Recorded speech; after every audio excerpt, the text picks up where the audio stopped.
Couple को रिहा करो, रिहा करो, रिहा करो, रुपेश कुमार को रिहा करो, रिहा करो, रिहा करो, रुपेश कुमार को रिहा करो, रिहा करो, रिहा करो, पत्रकारों को जेल में डालना बंद करो, बंद करो, बंद करो, पत्रकारों को जेल में डालना बंद करो, बंद करो, बंद करो,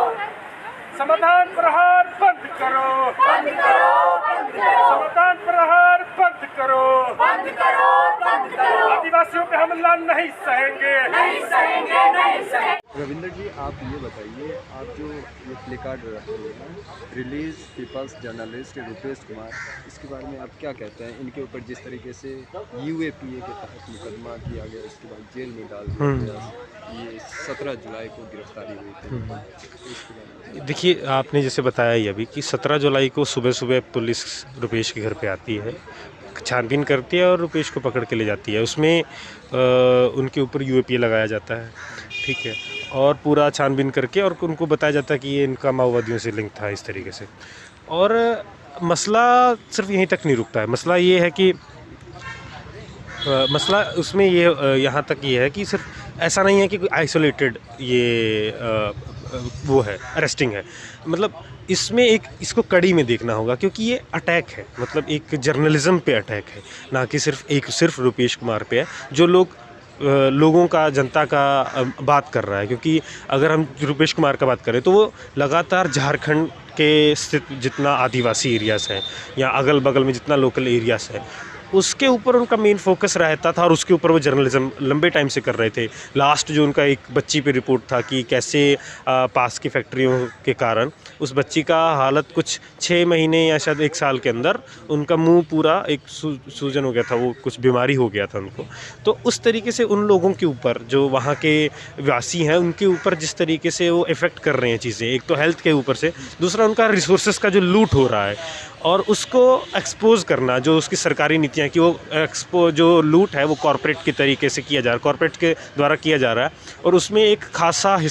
जो नेक्सस है वो स्टेट का भी साथ में है, जो उनको हेल्प कर रहा है। और उसके आड़े अगर कोई आदिवासी या कोई वहाँ का कोई भी रेजिडेंट झारखंड का या अगल बगल का या छत्तीसगढ़ के, अगर हम एग्जांपल ले लें सिलगेर का भी, अगर आता है जिसमें 4 लोगों को गोली मारी गई पिछले साल, जिसमें 1 साल का आंदोलन भी हो गया, तो ऐसे में इस तरीके से कुछ भी जो भी हो रहा है उसको एक्सपोज करने का वो लंबे टाइम से काम कर रहे थे। 2019 में भी उन पे इस तरीके से उनको जेल में डाला गया, चार्जशीट नहीं पुलिस ने फाइल की तो उनको बेल मिल गया। बट मसला फिर अभी उनका एक्टिव होने के कारण फिर से वो अभी उनको जेल में अंदर डाल दिया गया है। तो मसला ये है कि क्यों, अगर आप ये बताएंगे कि उस वहाँ पे जो लोगों को मारा जा रहा है, लोगों के गले काट दिए जा रहे हैं, लोगों को रोज़ मार दिया जा रहा है, उनके रिसोर्सेज को लूटा जा रहा है, तो क्यों उस पर UAPA लगाएगा? लोग बोलते हैं सरकार के खिलाफ, कुछ लोग बोलते हैं कि सरकार के खिलाफ बोल रहा था। तो क्या सरकार के खिलाफ बोलना आज के दौर में इतना बड़ा जुल्म है कि आप जेल में डालेंगे? और इसके कड़ी में जैसे सदीकी कपन है या अभी ज़ुबैर का केस जो आज चर्चा भी हुआ इस सभा के अंदर, कि इस तरीके से ये एक कड़ी जुड़ती जा रही है। अगर कोई अच्छा जर्नलिस्ट इन द सेंस कि कोई मेन स्ट्रीम जर्नलिस्ट या कोई इंग्लिश बोलने वाला जर्नलिस्ट है तो उसको फिर भी कवरेज मिल जाती है, पर रुपेश कुमार का कोई बात नहीं कर रहा है। क्यों नहीं कर रहा है? क्योंकि वो एक लोकल लेवल के ऊपर, ग्राउंड पे ऊपर बहुत ज़्यादा फोकस करके जर्नलिज्म कर रहे थे, और उसके ऊपर लोकल लोगों के अंदर, जनता के अंदर अब उनका जर्नलिज्म जा रहा था। तो उनके अंदर वहाँ की जनता चाहे बात कर रही हो, पर यहाँ के दिल्ली के यूनिवर्सिटीज़ में अंदर कोई फ़र्क नहीं पड़ रहा है। हाँ, शायद ज़ुबैर के अरेस्टिंग में एक सोशल मीडिया के अंदर एक चला, बट रुपेश के बाद कुछ भी नहीं चल रहा है। तो ये जो एक चीज़ है, जो एक बन गया है कि जो लोगों के ऊपर लगातार अटैक और उसके बाद फिर एक चुप्पी, वो चुप्पी को तोड़ने का हमारा एक मकसद है। और इसको अल्टरनेट मीडिया के ऊपर, जो कि एक हम देख रहे हैं कि स्टेट का मीडिया किस तरीके से हमारी बात नहीं करता है, लोगों की बात ना उसने किसान आंदोलन में की, ना CNRC में की, ना अभी के दौर में सिलगेर की बात कर रहा है, ना किसी भी आंदोलन की बात नहीं कर रहा है। तो मसला ये है कि जो हमारा कोई भी पत्रकार है, जो हमारा जर्नलिस्ट है, उसके ऊपर भी अटैक है, और उसके अरेस्टिंग के अगर हम भी चुप रहेंगे तो फिर अगली अरेस्टिंग्स बढ़ती ही जाएंगी। कि जिस तरीके से बड़े बड़े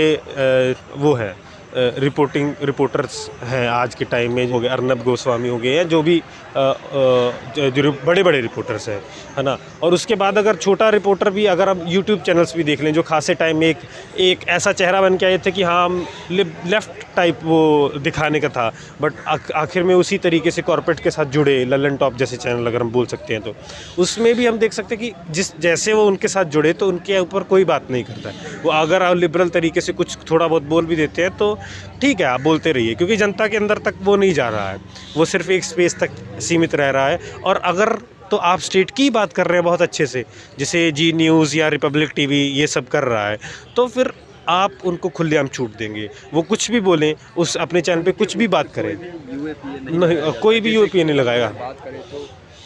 सुदर्शन टीवी, तो उसका जो हाँ सुदर्शन टीवी, हाँ तो उसके ऊपर यूएपीए के तहत क्यों नहीं मुकदमा होता है, जबकि वो हमेशा कम्युनल। बिल्कुल, आप ये देखेंगे कि सीएनआरसी में जो जमात वाला इशू हुआ था, जमात वाले लोगों के उसके बाद आया कि इसमें से कुछ भी ऐसा मसला नहीं निकला है कि उन्होंने फैलाया, पर किस तरीके से उनको आतंकवादी दिखाया गया, उनको कोरोना जिहादी टाइप बोला गया, तो उसके ऊपर आज तक कुछ भी नहीं हुआ। मतलब एक एफआईआर, यूपीए तो छोड़िए, एफआईआर तक नहीं हुआ कि आपने गलत रिपोर्टिंग किया। आपको आपका जो रिपोर्टिंग के मायने हैं, जो मेजरमेंट होता है कि आपको किसी को क्रिमिनल नहीं बोलना होता है, आपको अगर किसी का अलेज्ड ऑफेंसेस हैं किसी के ऊपर तो उसको संदिग्ध की कैटेगरी में रखना होता है, ना कि एक ऑफेंडर की कैटेगरी में, अपराधी नहीं बोलना होता है। तो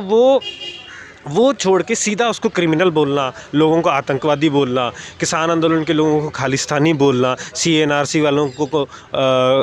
आतंकवादी बोलना, सिलगिर के लोगों को माओवादी बोलना, ये डायरेक्टली जो चीज़ें बोली जाती हैं इस तरीके से, उनके ऊपर कोई कार्रवाई नहीं होती है, क्योंकि हम समझते हैं कि ये कुछ ऐसा ब्लैक एंड वाइट नहीं है, ये पूरा ग्रे एरिया भी है कि जिसमें जो न्यूज़ चैनल्स हैं उनका एक पॉलिटिकल पर्सपेक्टिव भी है, उनका एक पीछे जो पॉलिटिकल एक विचारधारा है वो भी काम कर रही है। बहुत सारा जो मेन स्ट्रीम मीडिया उसमें एक संघीय विचारधारा भी है, जैसे सुदर्शन का आपने बात किया, दूसरे के बहुत सारे आप होल्ड कर सकते हैं कि आम लोगों में भी ये चर्चा है, सबको पता है कि ये चैनल बीजेपी का है, ये कांग्रेस का है, ये किसी और का है। आप जानते हैं कि आप जो बोल रहे हैं, जो आरोप लगा रहे हैं वो झूठ है, लेकिन अगर आप यूएपीए लगा देते हैं तो उसे आप जेल में रख सकते हैं बिना मुकदमा चलाए, तो सज़ा पहले ही दे देते हैं आप बिना मुकदमे के। तो सरकारें यूएपीए का इस्तेमाल अब उन लोगों के ख़िलाफ़ कर रही हैं जिनको वो असुविधाजनक मानती हैं, लेकिन जिन पर कोई आरोप वे लगा नहीं सकती, जिनको सिद्ध कर सकें, तो यूएपीए लगाकर उन्हें वे सालों साल जेल में रखना चाहती हैं ताकि वे बिल्कुल निष्प्रभावी हो जाए। पुलिस तो हमेशा कहती है, देखिए पुलिस तो हमेशा कहती है कि सबूत है, 10 साल बाद पता चलता है वो सब फर्जी था। हमारा कहना सिर्फ एक है, हो सकता है पुलिस कोई आरोप लगाए, ज़रूर लगाए, वो तहकीकात करे, लेकिन आप उसे फ़ौरन जेल में ना डाल दें, नंबर 1। नंबर 2, अगर आपने यूएपीए भी लगाया, ठीक है, आप सरकार हैं, एक कानून है, आपने लगा दिया, लेकिन यूएपीए में ज़मानत का प्रावधान सबसे पहले होना चाहिए। किसी पर भी अगर आपने कोई मुकदमा दायर किया, दुनिया भर में जो रिवाज है वो क्या है, आप पर आरोप लगा, उसकी तहकीकात होगी, तहकीकात के दौरान आपको तुरंत गिरफ्तार नहीं किया जाएगा, है ना। जब यह पर्याप्त प्रमाण मिल जाए तब जाकर आपकी गिरफ्तारी होगी। क्या आप सबूत नष्ट कर सकते हैं, क्या आप देश छोड़ के भाग जाएंगे, क्या आप ये सारी चीज़ें ध्यान में रखनी चाहिए। लेकिन यूएपीए में क्या है, आप फ़ौरन, और आप पीएमएलए में भी क्या हो गया, आप फ़ौरन गिरफ़्तार कर सकते हैं और आपको ज़मानत नहीं मिलेगी। मेरा यही कहना है, पुलिस चूँकि पुलिस है, उसको इसका अधिकार है, एक कानून है, वो उस पर मुकदमा करे, लेकिन जेल में डालने की क्या ज़रूरत है, गिरफ़्तार करने की क्या ज़रूरत है। आप चलाइए, मुकदमा चलाइए, क्योंकि देखिए यूएपीए के मुकदमों में देखा क्या गया है, पीएमएलए के मुकदमों में यूएपीए के, कि आप पुलिस 10 साल बाद 15 साल बाद आरोपी नहीं साबित कर पाती है,